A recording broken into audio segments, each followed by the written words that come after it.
le monde, j'espère que vous allez bien. Je m'appelle Laurie et je viens vous parler de lecture. Aujourd'hui, le thème de la vidéo, en fait, ça m'est venu parce que, c'est ça.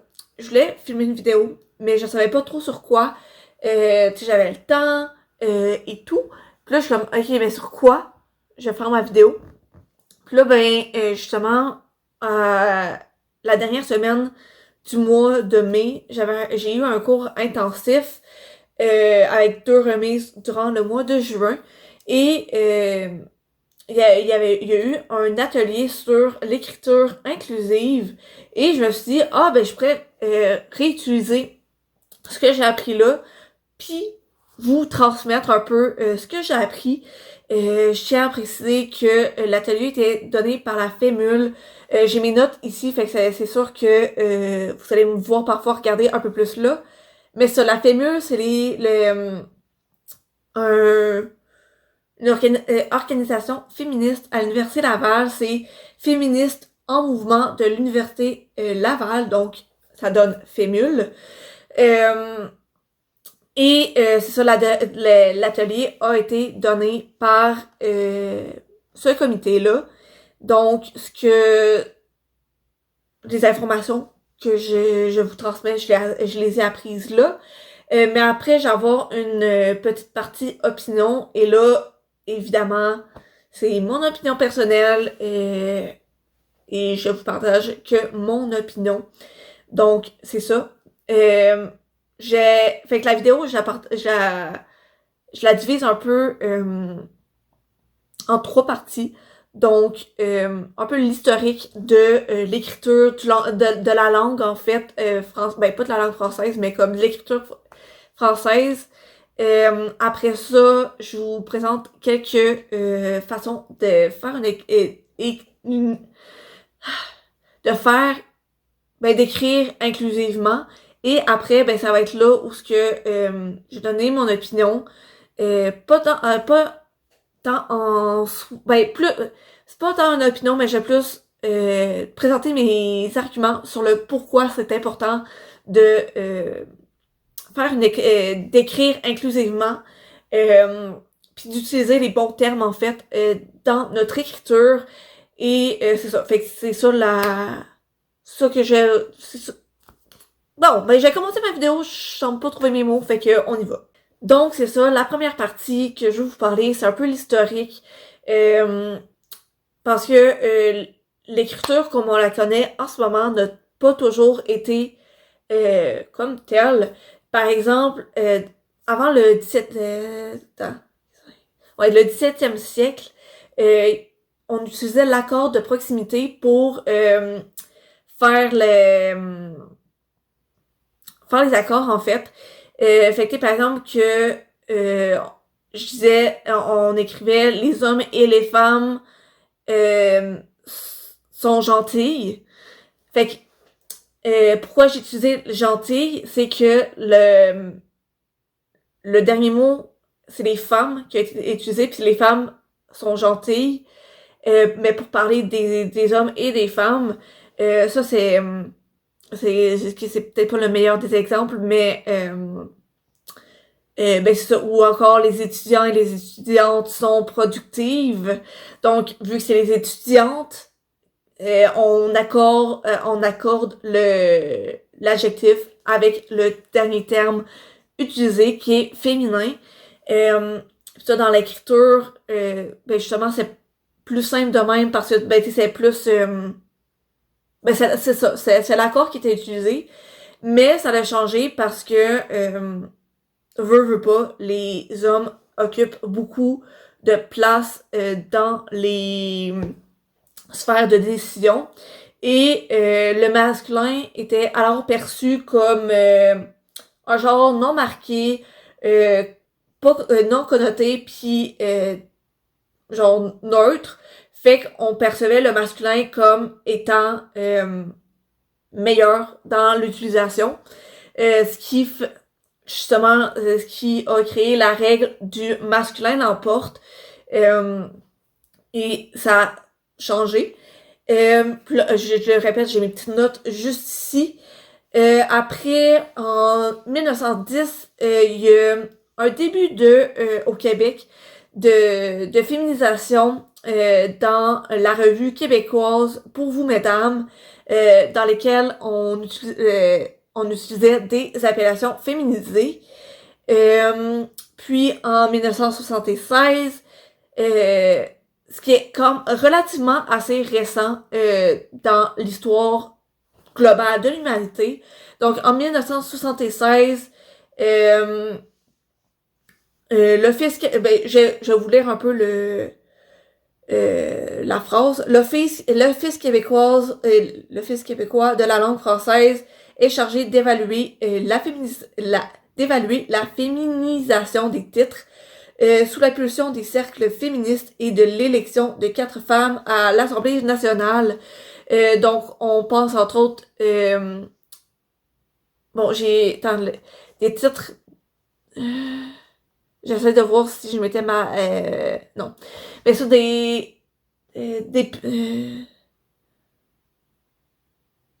j'essaie de trouver un titre à l'Assemblée nationale qui avait besoin d'être féminisé. Je pense juste à députés et ministres qui n'ont pas qui n'ont pas besoin d'être féminisés. Si j'en trouve un, mais ça c'est l'Office. En gros, en 1976, l'Office devait faire la liste de tous les termes qui étaient utilisés à l'Assemblée nationale pour référer à quelqu'un qui y siège et faire en sorte que ces termes-là soient féminisés en cas de besoin. Ouais, ok, c'est ça, c'est genre 79, il y a Lise Payette qui est la première à signer la ministre plutôt que le ministre.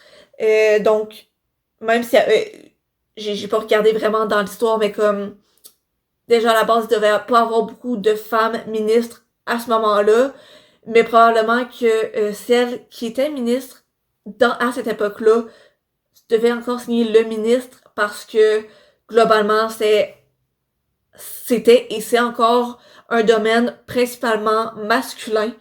Puis là, par la suite, dans les années 80, les milieux militants, syndicalistes et universitaires commencent vraiment à participer activement au développement de la féminisation des titres. On peut entre autres penser au terme autrice, auteur, autrice, tout ça.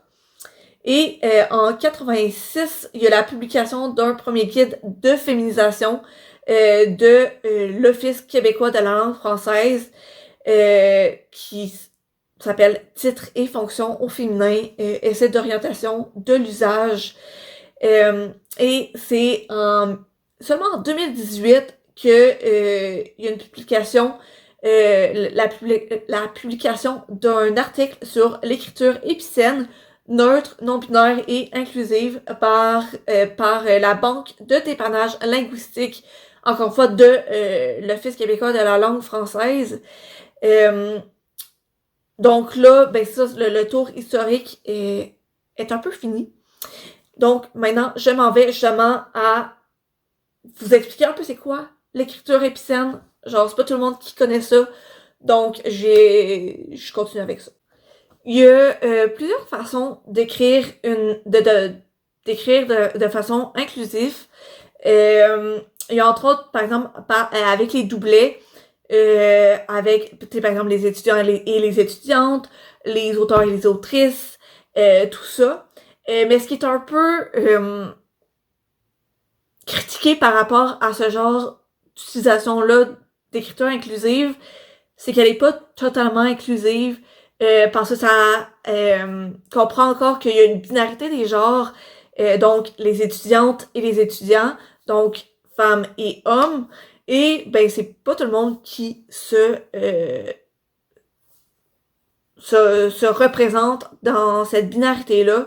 Fait que les doublets, ça prend pas nécessairement en compte tout le monde, mais genre, si vous vous sentez plus à l'aise avec cette écriture-là, ben, c'est correct. Mais aussi, une autre critique, c'est pas tant une critique, mais c'est juste, ça alourdit beaucoup le texte parce que c'est à chaque fois qu'il y a un terme qui est utilisé qui doit être féminisé, ben, le répéter à chaque fois, ben, c'est lourd. Mais il y a aussi, par extension, fait, excusez-moi, donc, tu sais, par exemple, utiliser des points pour les étudiants, point E, point S. Donc, on commence à écrire étudiant je sais plus, je vous le jure. Tudiant, point E, point S. Donc, on a, dans le fond, la féminisation et la masculinisation du terme dans un seul terme. Il y a aussi, genre, par extension, ça peut être les points, ça peut être des tirets, ça peut être les points médians, c'est comme les points, mais ils vont être vraiment au milieu du mot. Et il y a aussi la majuscule, tu sais, par exemple, je reprends l'exemple des les étudiantes, le E va être en majuscule pour faire ressortir le féminin et c'est vraiment plus utilisé dans les contextes militants pour faire justement ressortir le féminin.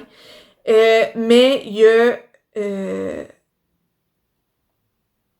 qui est à éviter, ce que je veux dire, c'est les parenthèses. Peut-être que vous avez vu ça dans certains textes. Moi, en tout cas, je l'ai vu à certains moments. Justement, encore, par exemple, avec les étudiantes, le E va être en parenthèse et ce que ça fait, c'est que ça suggère que le féminin est optionnel et encore une fois, ben, ça empêche vraiment de visibiliser l'identité de genre, pis genre, c'est ça. Autant, c'est ça, comme je disais, autant ça met de côté un peu le féminin parce que, genre, c'est ça. Puis c'est ça. En tout cas, genre, vous avez compris. Puis, maintenant, je le répète, j'ai mes notes juste ici. Pour l'écriture épicène, comme j'ai dit tantôt, c'est favoriser des termes qui ne sont pas genrés. Puis là, je me réfère au document que j'ai reçu. Je vais vous donner des exemples pour mieux que ça soit mieux être compris. Donc, les rédacteurs, ben ça peut être remplacé par la rédaction. Donc, tu sais, on comprend que c'est une équipe, c'est plusieurs personnes. Puis, vu qu'on sait pas si c'est des femmes, des hommes ou des personnes non-binaires ou autres, ben, on comprend à quoi ça réfère et c'est ça. Le président, on peut le changer par la présidence. Celui ou celle peut être remplacé par quiconque. Les employés ES et les employés ES peut être remplacés par le personnel. Les Québécois, les Québécoises peut être remplacés par la population du Québec. Ça peut être bon pour peu importe de où vous venez. Je sais que j'ai beaucoup d'abonnés en France.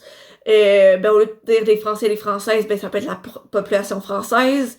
Là, on comprend que ça réfère à tout le monde qui habite en France ou au Québec. Ou encore, c'est les clients et les clientes, ben, la clientèle. Je pense que vous avez compris.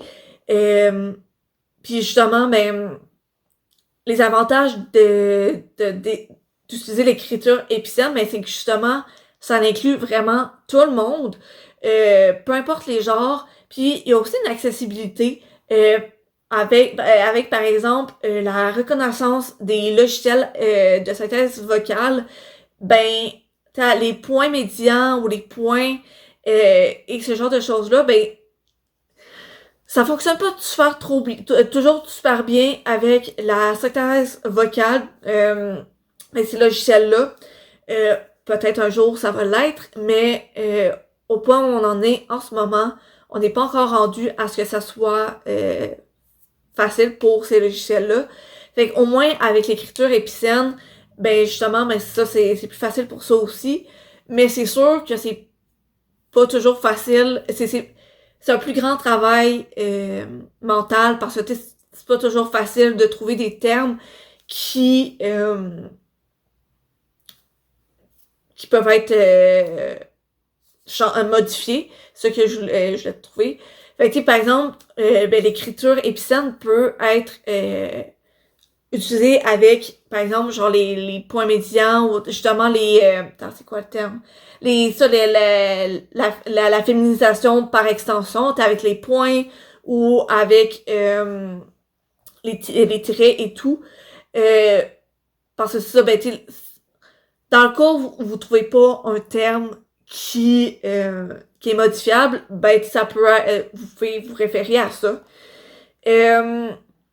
Puis il y a aussi des néologismes qui ont été créés pour justement rendre le langage plus inclusif, aussi à l'oral, autant à l'oral que à l'écrit.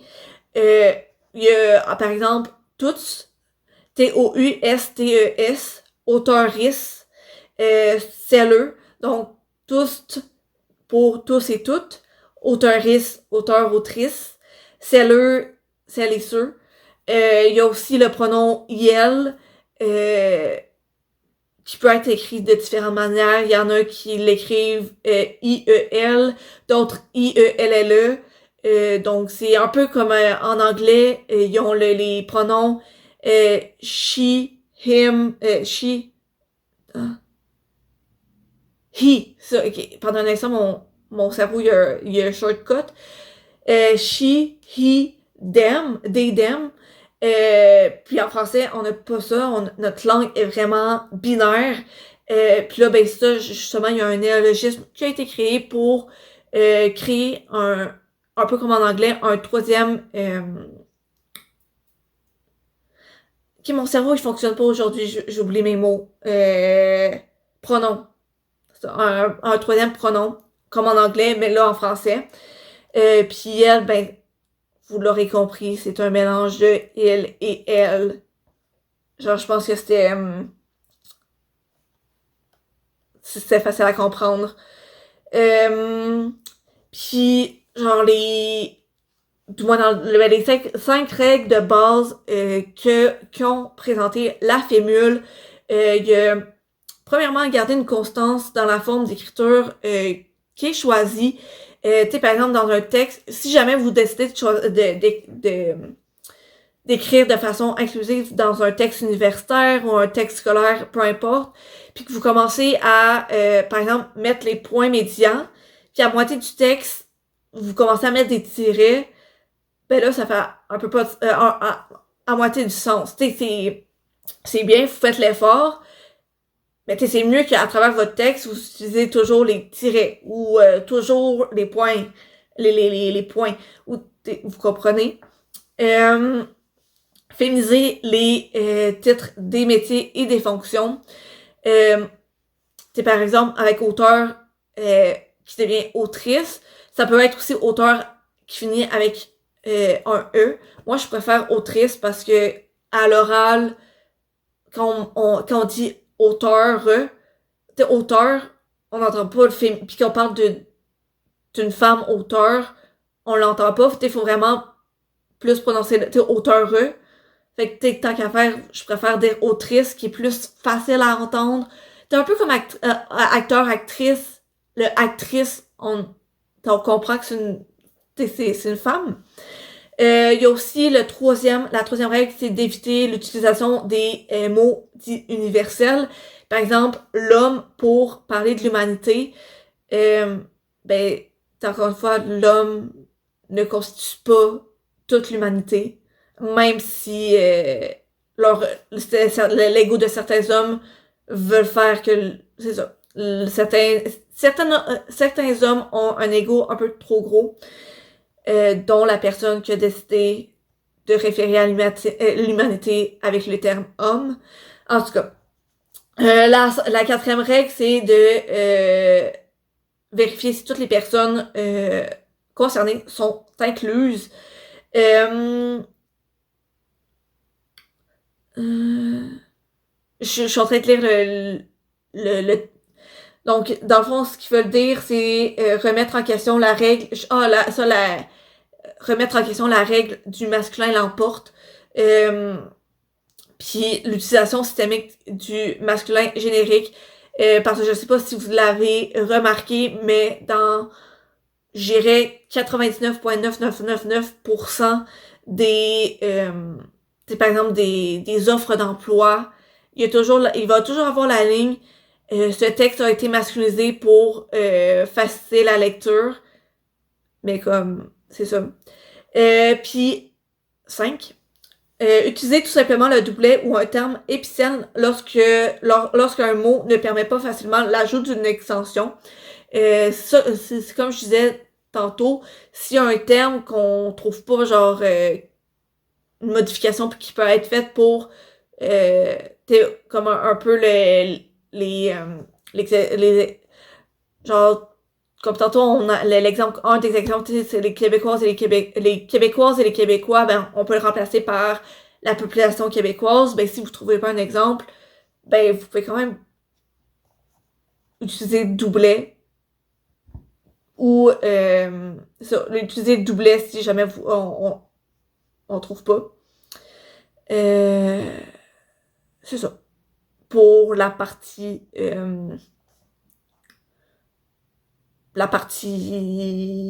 écriture inclusive. Maintenant, ça va être la partie plus ce que j'en pense. Maintenant, ce que moi j'en pense, c'est que ben c'est bien. Genre déjà de base, que peu à peu, on travaille à rendre l'écriture, le langage plus inclusif. Genre, je trouve que c'est super bien. Parce que selon moi, le langage est vraiment une façon de rendre visible parce que vraiment le langage va influencer la façon dont on voit le monde puis comment on va penser. Genre c'est un exemple vraiment random là, mais dans un des cours que j'ai eu, je pense que c'est dans les communautés inuit, donc au nord du Québec et du Canada. C'est une communauté autochtone qui vivent dans le grand froid. Il va avoir genre, il me semble que c'est une vingtaine de termes différents pour se référer à la neige, pour la décrire, des termes que genre on peut même pas traduire en français parce que comme on n'a pas l'équivalent. Puis peut-être que genre 3-4 des termes en inuit, ils vont trouver genre un terme en français comme équivalent. Fait que par exemple, la neige est blanche, le blanche va peut-être être décrit de 5 façons différentes en inuit. Donc, puis la raison est que pour eux, justement, définir ces définitions-là, ces caractéristiques-là de la neige sont vraiment importantes parce que pour eux, ça change quelque chose. Par exemple, dans la chasse ou dans la façon dont ils vont se déplacer, ben pour eux, c'est ça, ces caractéristiques-là sont importantes dans leur contexte. Tandis que pour nous, genre, tu sais, j'habite à Québec, puis avant j'habitais à Sherbrooke, mais tu sais, c'est vraiment plus au sud. Pis tu sais, on n'a jamais eu autant de neige que eux, ils peuvent avoir plus au nord. Fait que pour nous, il n'y a pas d'utilité à avoir tous ces termes-là. Puis ce que je veux dire par rapport à ça, pourquoi j'ai utilisé cet exemple-là, c'est que justement, ben ça, chaque langue va être différente selon le contexte d'utilisation. Un autre exemple que je vais donner, ben, genre, c'est un exemple qui va être très évident, le français québécois versus le français de France. Les expressions vont être totalement différente parce que le contexte est différent. Notre accent est différent. Genre, l'accent québécois et l'accent français va être différent parce que le contexte est différent. L'histoire genre, les deux histoires, autant l'histoire québécoise que l'histoire française, même si on partageait une certaine partie d'histoire, est quand même différente. Genre, l'histoire globale de la France versus l'histoire globale du Québec sont totalement différents. Fait que pis ça vient influencer la façon dont on va parler, l'accent, les expressions.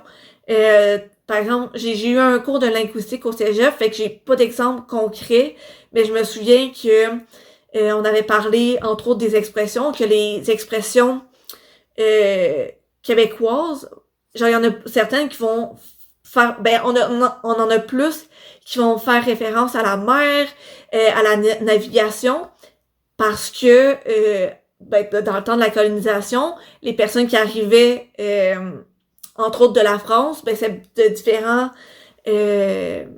différentes régions.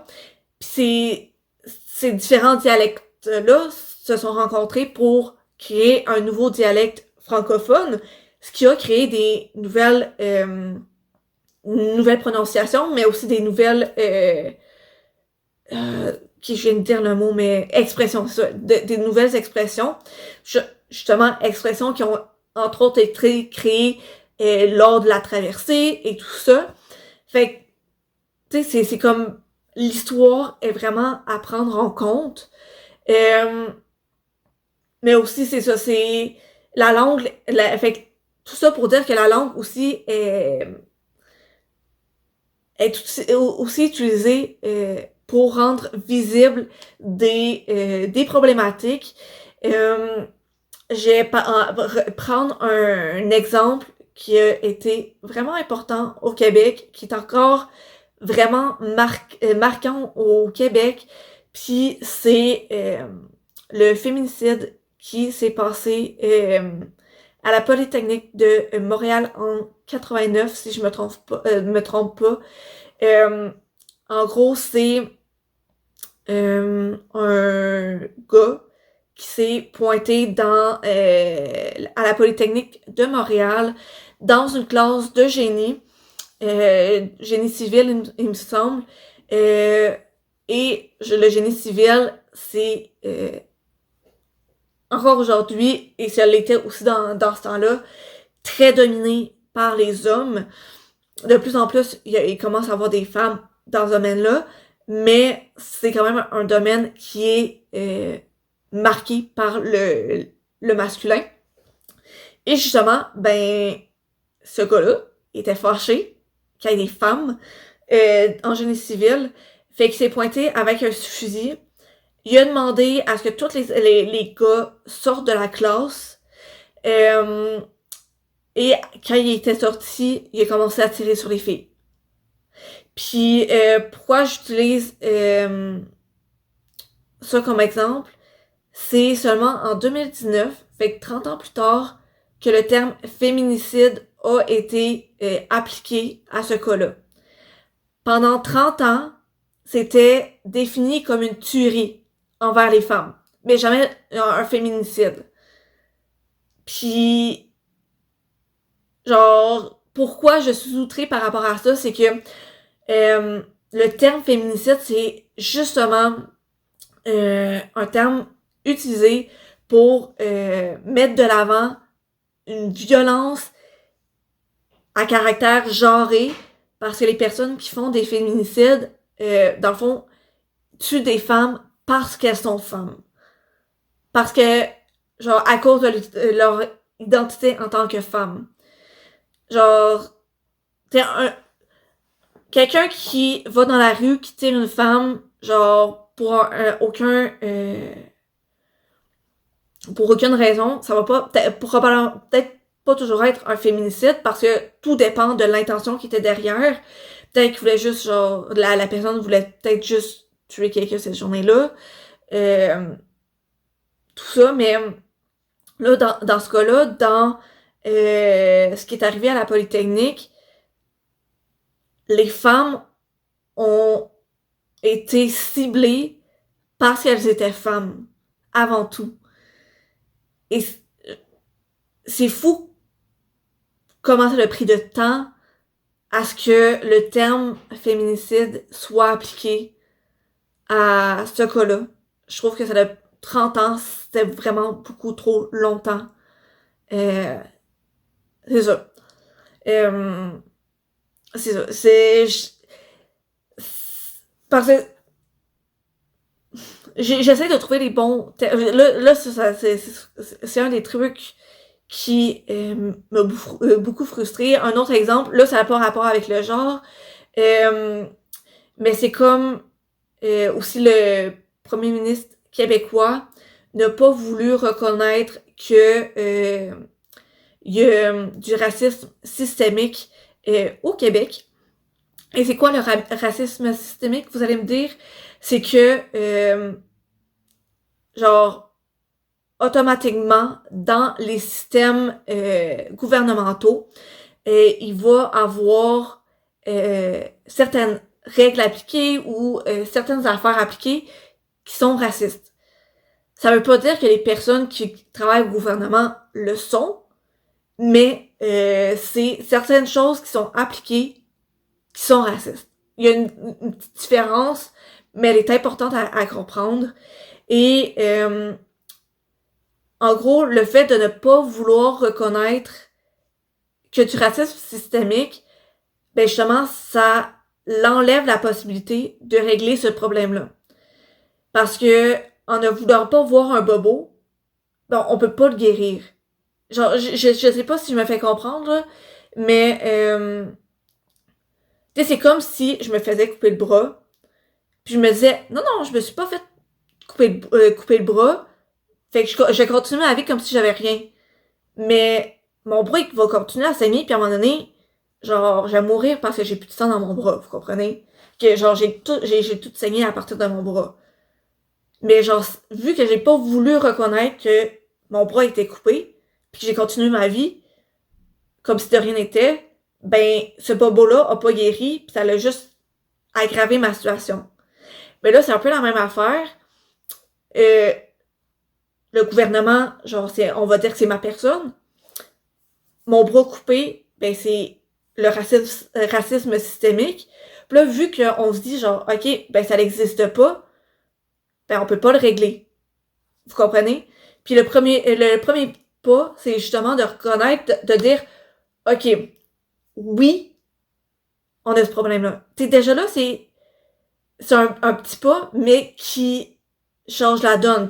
Parce qu'en se disant, OK, oui, on a ce problème-là, ben après, on peut commencer à penser, OK, c'est quoi les prochaines étapes pour régler ce problème-là? Parce que si on veut pas si on le reconnaît pas qu'on a un problème, ben, il y a rien à régler. Parce que pour nous, il y a pas de problème. J'espère que j'ai été que j'ai été claire. Puis justement, l'écriture inclusive, c'est une façon de rendre visible les femmes, rendre plus visible les personnes non binaires ou genre qui ne rentrent pas dans la binarité.